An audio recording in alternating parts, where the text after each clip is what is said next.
Bonjour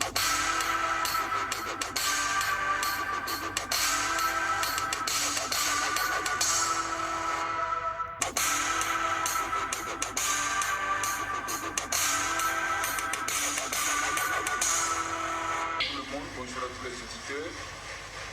Je m'appelle Julien Kouba, je suis centrafricain, marié, père de 7 enfants. Je totalise 28 ans de ministère. Je suis membre de l'église apostolique, une église évangélique en Centrafrique.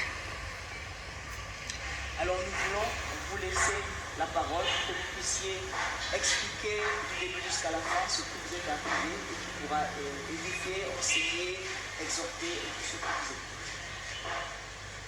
Merci de m'avoir donné la parole. J'ai un témoignage grand, un témoignage pertinent à livrer aux auditeurs pour les aider à réaliser à comprendre que Dieu existe. Et il avait agi, il agit aujourd'hui, et demain il agira encore. Il fut un moment, j'avais donné un enseignement dans une église, l'église où je suis. Et l'enseignement portait sur les dangers des péchés secrets. C'était le thème. Après avoir, je n'avais pas encore fini l'enseignement, on a le culte mardi et jeudi. Je vais clôturer l'enseignement le jeudi. Et dans la nuit de mercredi à jeudi, je me portais bien. Je n'étais pas malade. Le soir, mon épouse a préparé, on a mangé, on est rentré. Et dans mon sommeil, au petit matin, vers les 3h à 4h du matin, j'ai senti le besoin d'aller me soulager. Je me suis descendu du lit. En descendant du lit, j'avais en tout cas un vertige qui était si fort que je ne pouvais même pas supporter. Non seulement le vertige, mais j'avais des maux de tête atroces que je ne pouvais même pas aussi supporter. Et du moment où je suis descendu du lit, j'allais même tomber. À cause du vertige, il a fallu que je m'appuie sur le mur pour me déplacer afin d'aller me soulager à l'extérieur. Quand je lâchais le mur, je tombais. Je ne pouvais pas lâcher le mur. Progressivement, j'ai marché en m'appuyant sur le mur jusqu'en me dirigeant vers la porte de la sortie. Arrivé à la porte, je ne pouvais même pas ouvrir même la porte. Le vertige était si fort, maux de tête multipliés, je ne pouvais pas me tenir à l'équilibre.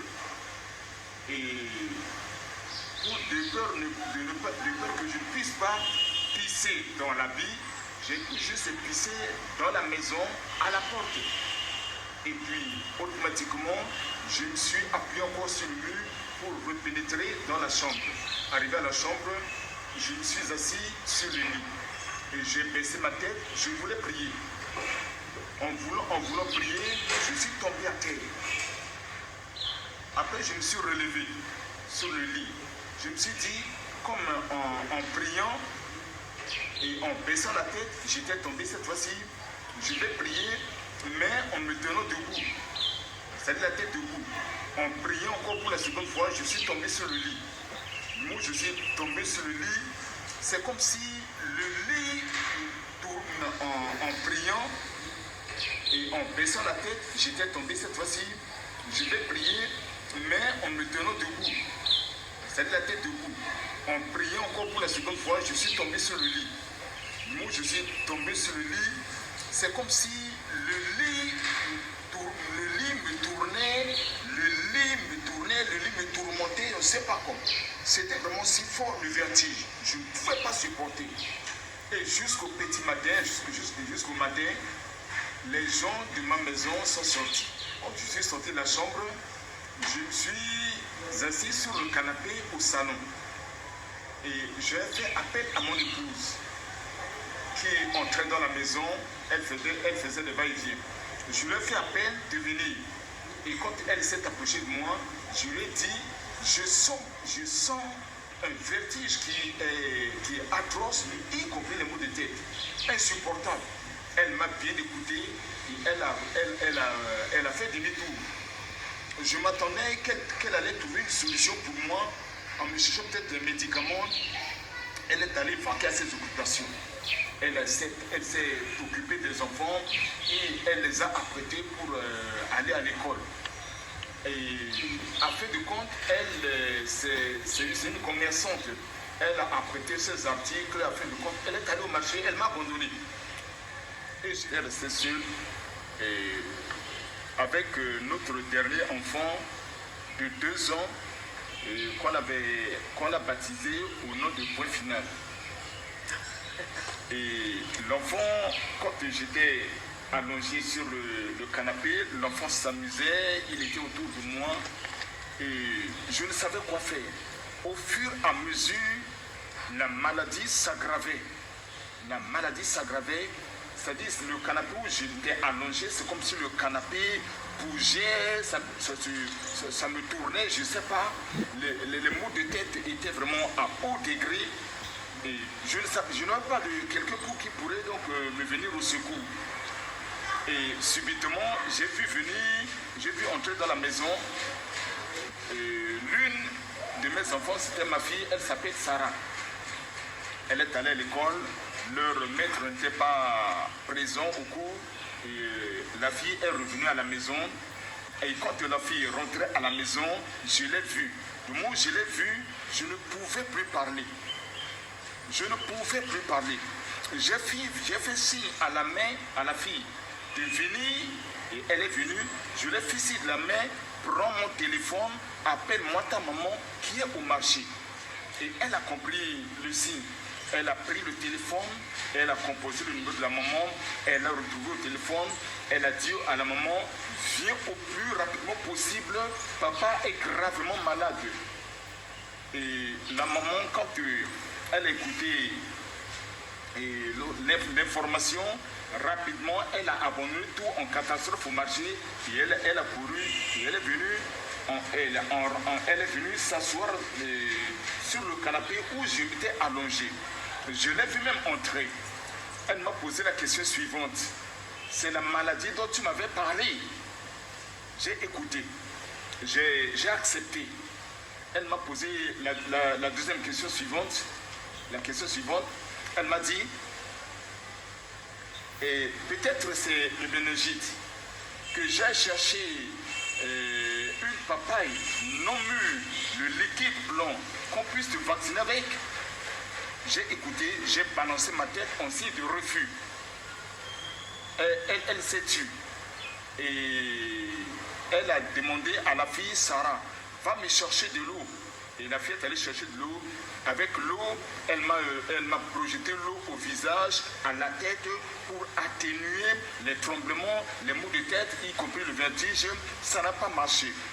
Finalement, elle a dit à la fille, va maintenant, va chercher un mouchoir, viens, on va attacher un mouchoir, on va mettre des mouchoirs sur nos têtes et on va prier pour ton papa. Et elles ont mis leur mouchoir et elles ont commencé à prier. Du moment où elles priaient, je les écoutais prier. Elles priaient, je les écoutais prier. Je les écoutais prier. Je les écoutais prier. Et au fur et à mesure que je les écoutais, c'est comme si elles priaient en se s'éloignant de moi. Je les écoutais et petit à petit je les écoutais moins et au fur et à moment je les ai plus écoutés. Quand elles ont fini de prier, elles ont dit Amen, je ne sais pas comment elles ont fini. Là, j'étais déjà parti. Et quand elles ont fini de prier, elles donnent plus souvent ce tronçon de témoignage à ma place. Parce que quand j'étais dans l'inconscience, elle a envoyé la fille chercher les habits, elles m'ont porté les habits correctement, elles m'ont mis les habits correctement, elles ont envoyé chercher un taxi course, et puis voulant appeler les gens du quartier pour venir en tout cas l'aider à me mettre dans le taxi.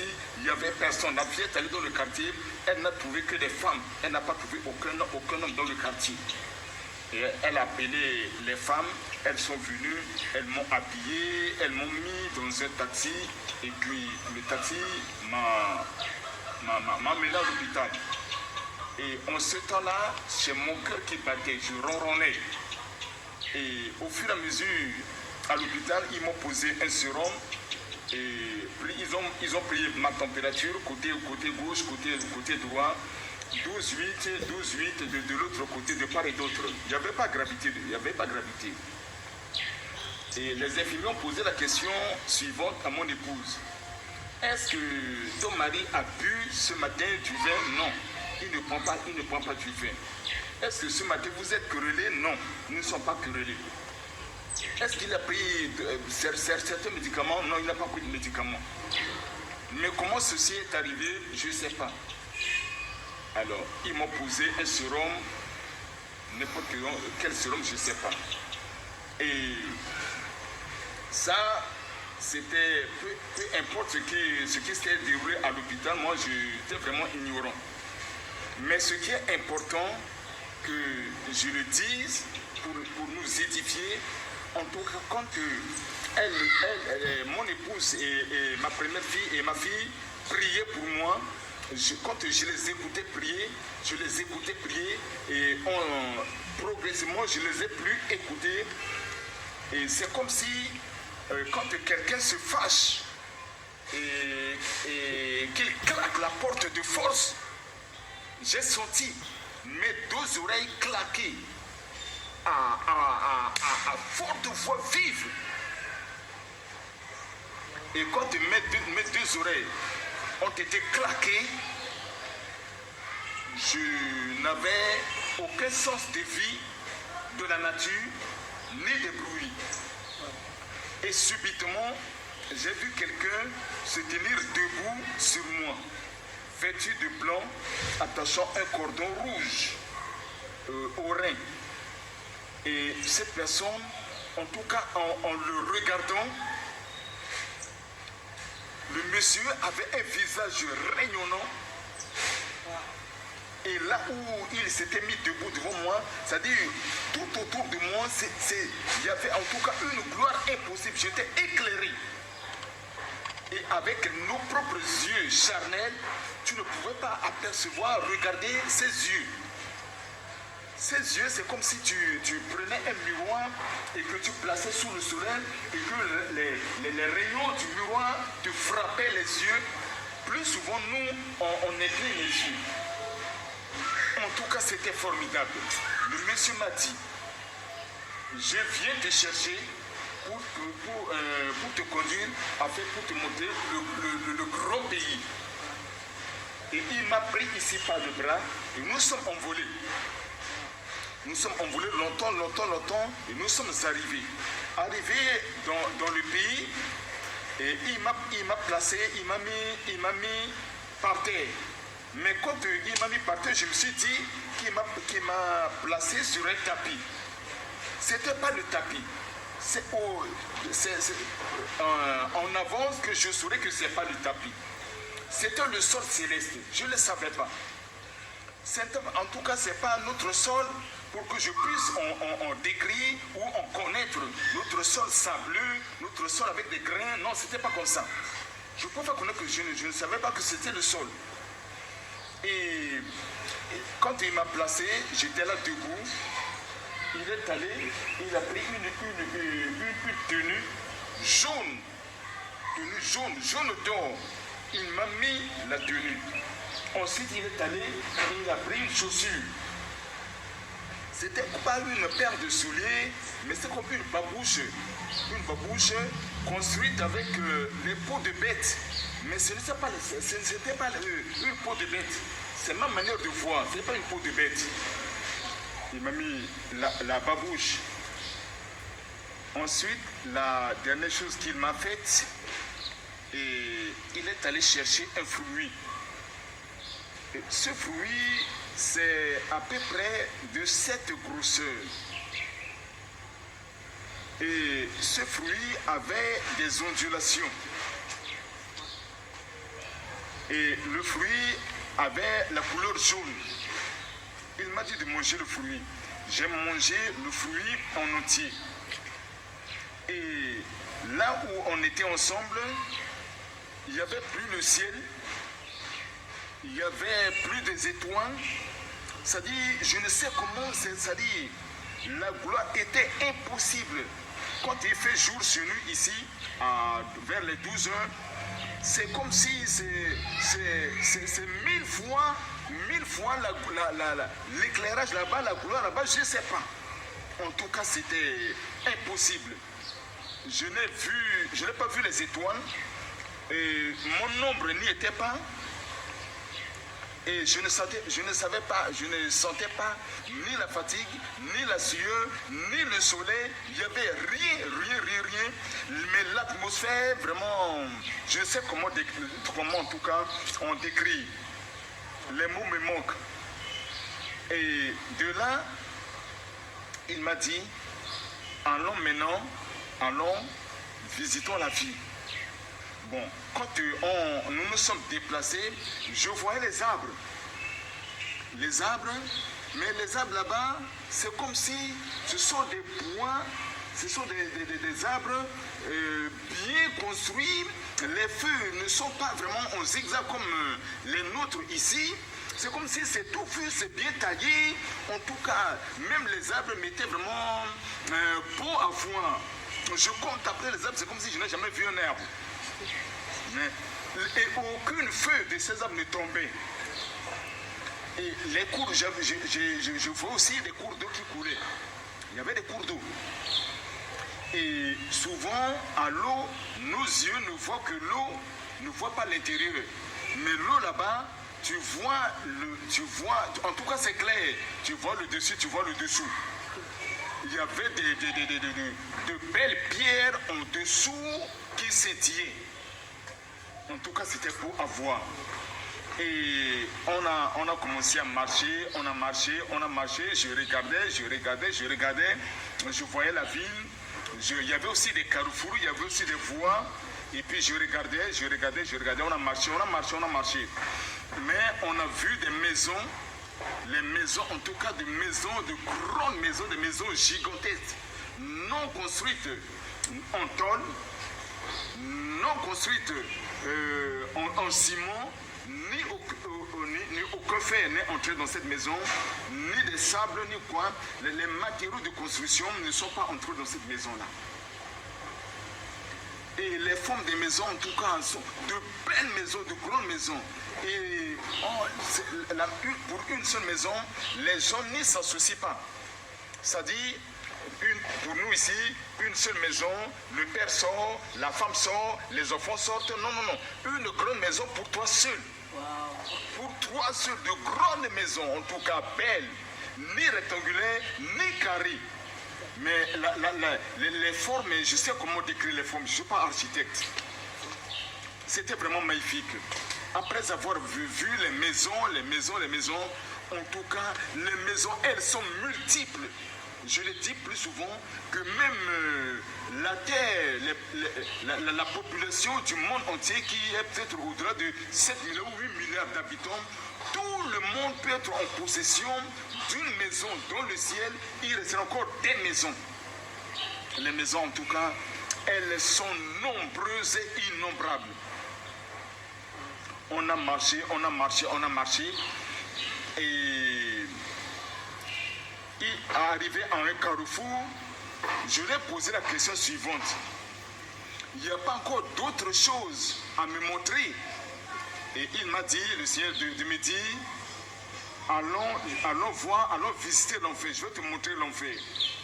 Au carrefour, on a pris le chemin qui était du côté gauche pour nous diriger vers l'enfer. On a marché, et devant nous, on a vu un tunnel. Le trou était si grand et si noir. Et à tel point que à 0 mètre, même à 0 mètre, tu ne pouvais apercevoir personne. Tu ne pouvais pas voir personne. Tu ne pouvais voir personne. C'était noir, noir, si noir. Et je ne sais pas. Mais moi, j'avais ce privilège de voir clairement. Je ne sais pas si c'est le fruit que j'ai mangé, je ne sais pas. Bon, quand on a commencé à progresser dans le tunnel, on a vu un homme qui venait devant nous. Ce monsieur, il n'avait pas de nez, il n'avait pas de bouche, il n'avait pas d'oreille, il avait la face d'homme, mais avec un œil au visage. Et l'œil était si gros, et avec ses yeux, il avait des yeux, ça brillait comme un gros phare. Et ce monsieur venait, quand nous nous sommes croisés avec lui, il est passé, nous on l'a dépassé. Après avoir dépassé cet homme, on était toujours dans le noir. On a aperçu encore une seconde personne qui venait devant nous. Cette personne, cette fois-ci, lui, il avait 3 têtes. Et il avait 4 doigts, 4 bras et 4 pieds. Et le temps me manque de décrire les pieds et les bras. C'est-à-dire, on dirait que c'était un monstre. Son bras était bizarre, ses bras même étaient bizarres, les orteils, ainsi de suite. Et en le regardant, ça fait peur. Le monsieur venait, et nous nous sommes croisés. Lui, il est passé, et nous, on l'a dépassé. C'est la deuxième personne. La troisième personne, on a aperçu un monsieur qui venait. Ce monsieur ressemble à l'homme de 3 têtes et 4 pieds, 4 bras. La troisième personne avait une tête, mais avec 2 faces. Tu venais comme ça, il te voyait, tu venais pas direct, il te voyait. Avec 4 bras et 4 pieds aussi. Et leur forme aussi, c'est bizarre. Et quand une fois que nous dépassons ces gens, je regarde le Seigneur, attendant de lui qu'il y ait des informations. Mais une fois que je le regarde, lui, il projette ses regards ailleurs. Moi, je prends tout mon temps pour regarder ces gens, pour les admirer. Lui, il ne prend pas son temps pour les regarder. Quand je vois quelqu'un, je le vois, et puis je regarde le Seigneur, je m'attends vraiment, il va me dire quelque chose. Ou il va me le décrire. Oui, c'est-à-dire il a de quoi me dire. En le regardant, je le vois, il jette ses regards de l'autre côté. Il ne prend pas son temps pour les regarder, mais c'est moi qui les regarde. Quand la troisième personne est passée, la quatrième personne fut dans le trou, et c'était purement un squelette. Il avait de la tête au plan des pieds, tu n'apercevais que des os. Mais le squelette bougeait. Ces os, les os du thorax, les os, en tout cas squelette total, sans muscles, sans chair. Et il venait, et puis il faisait aussi des bruits. Quand on a fini de le croiser, je me suis tourné vers le Seigneur pour le regarder. Est-ce que vraiment il aperçoit ces gens-là? Est-ce qu'il les voit? Quelle est sa réaction, sa sensation?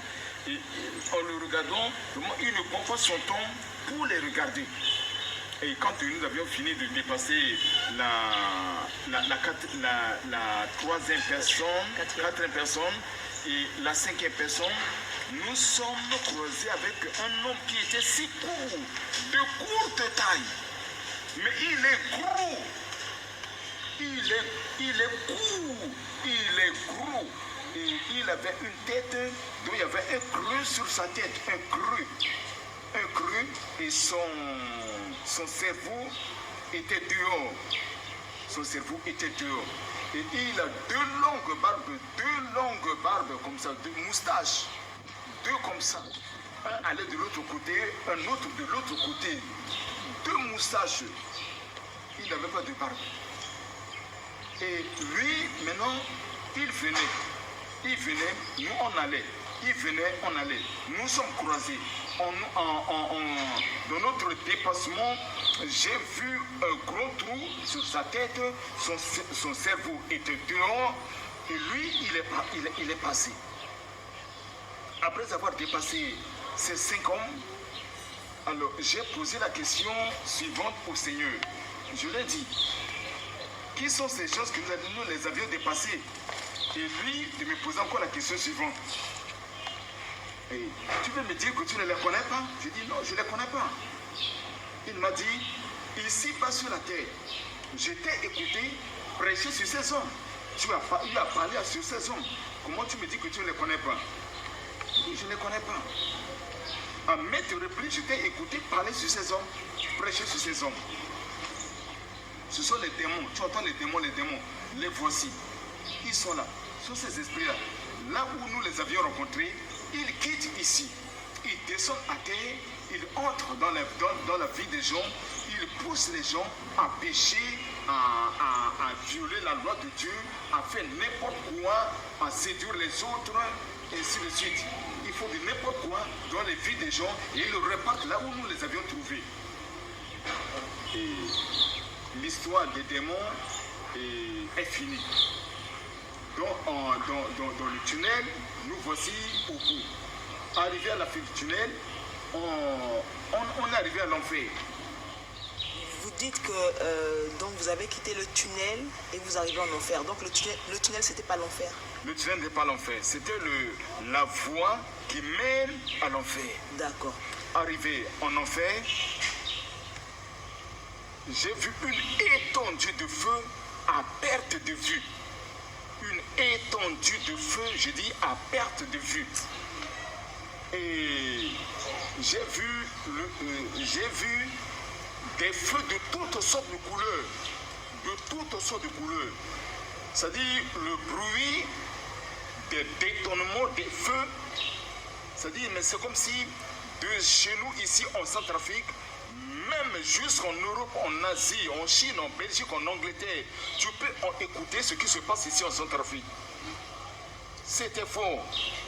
C'est-à-dire, une fois vivre ce feu ou écouter ce feu, si tu n'es pas préparé, tu meurs. Les bruits étaient vraiment impossibles à tel point que, à l'oreille, humainement, tu ne peux pas écouter. Et je me suis dit que si je ne mangeais pas de ce fruit et que j'écoutais, rien qu'en écoutant ce feu, tu meurs. Tu meurs. Est-ce que c'est possible que ce qui se passe en France, les bruits de ce qui se passe en France, nous ici en Centrafrique, on écoute. On écoute. Ce qui se passe en Angleterre, nous ici en RCA, on écoute. C'est impossible. Et l'enfer, il y avait des feux bleus, des feux marrons, des feux violets, des feux multicolores, des détonnements de feu insupportables. Ça m'a fait peur. Ça m'a vraiment fait peur. Il y avait un feu, mais ce feu était en liquide. En liquide, feu en liquide pour la première fois. Et ce feu, même si tu prends des objets, un ciment même condensé, même un morceau de fer qu'un engin peut transporter et projeter dans cette eau en liquide, ce feu en liquide, cette eau réduit le fer en liquide. Ce feu réduit les fers qui sont durs en liquide, les fers qui pèsent des tonnes, ce feu les réduit en liquide. Un feu en liquide. Mais concernant l'homme, quand tu prends l'homme et que tu le projettes, l'homme rentre dans l'eau progressivement, ça ne brûle que le corps, mais ça ne brûle pas les os. Tu entres, tu cries, tu entres, tu cries, tu es brûlé, tu cries, tu entres, le feu te brûle jusqu'au niveau de ta bouche, le feu brûle maintenant ta bouche, toi tu entres, ça te réduit en squelette. Et puis tu ressors encore au-dessus, le feu te rebrûle encore à zéro.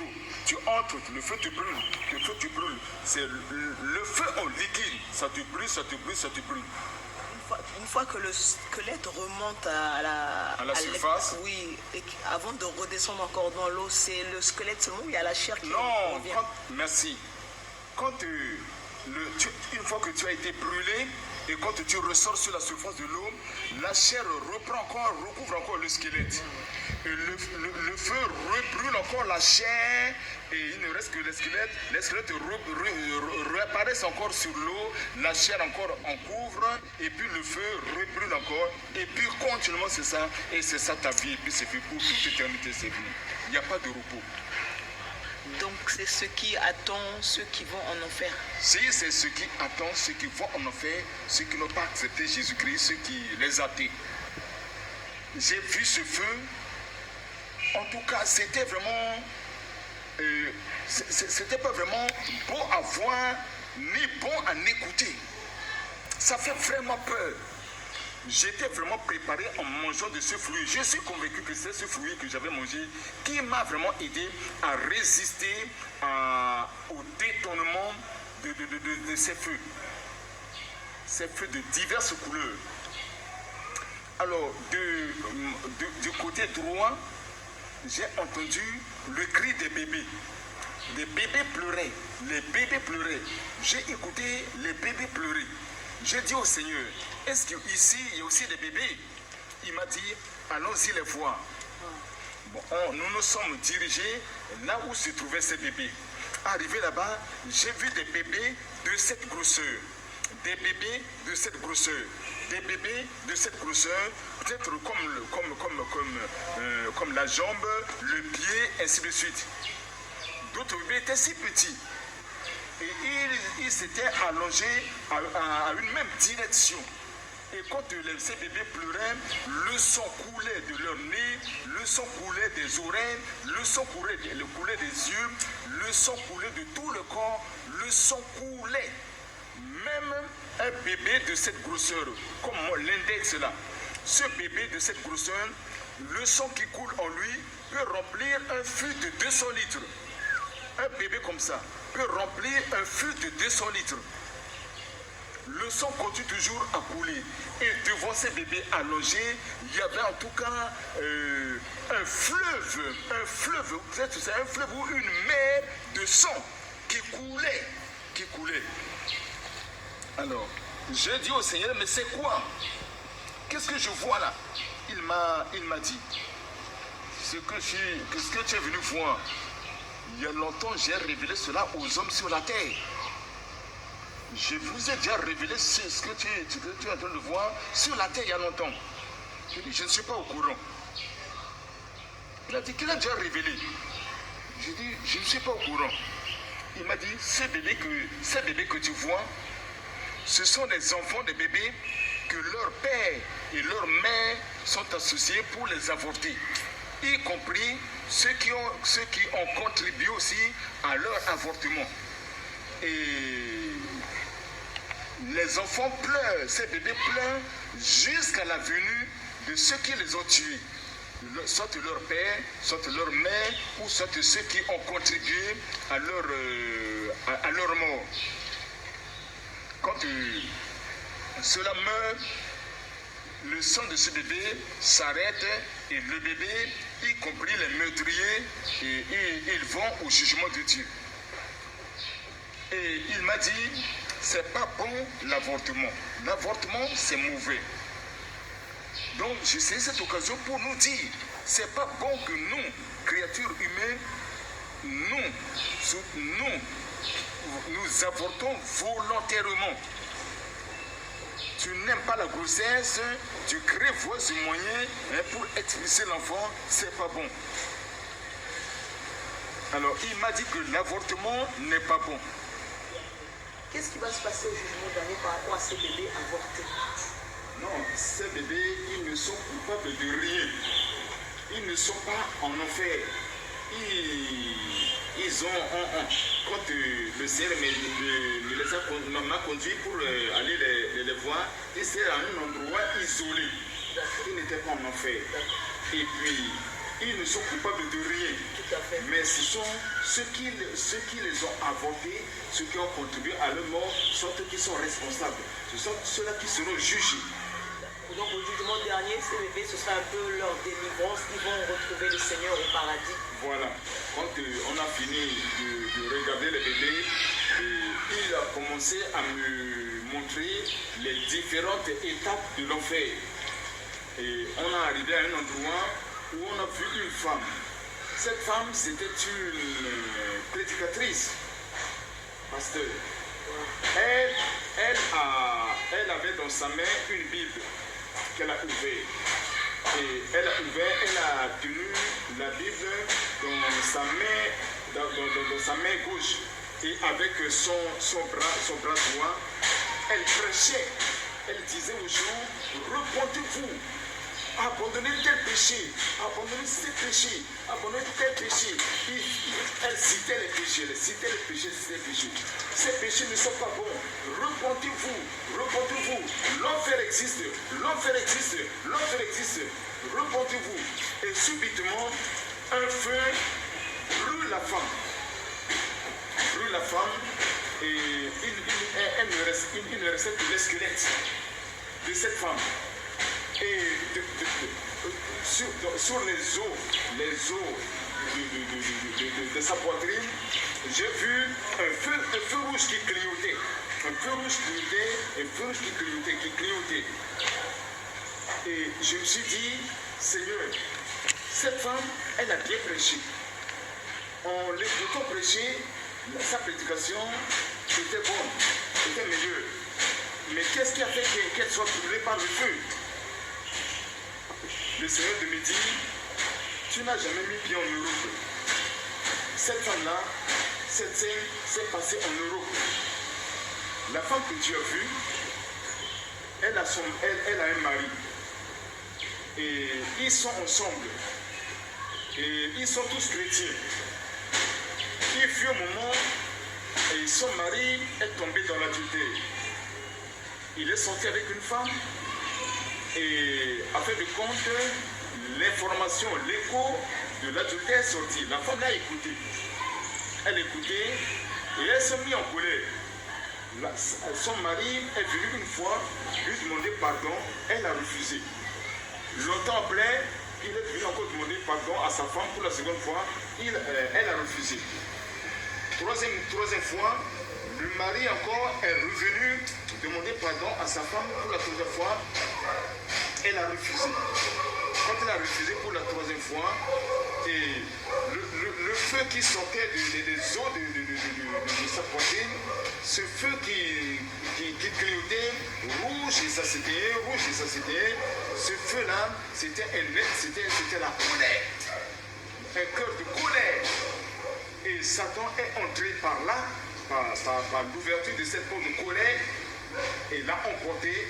Et quand son mari, quand elle a refusé de pardonner son mari pour la troisième fois, Satan est entré en elle.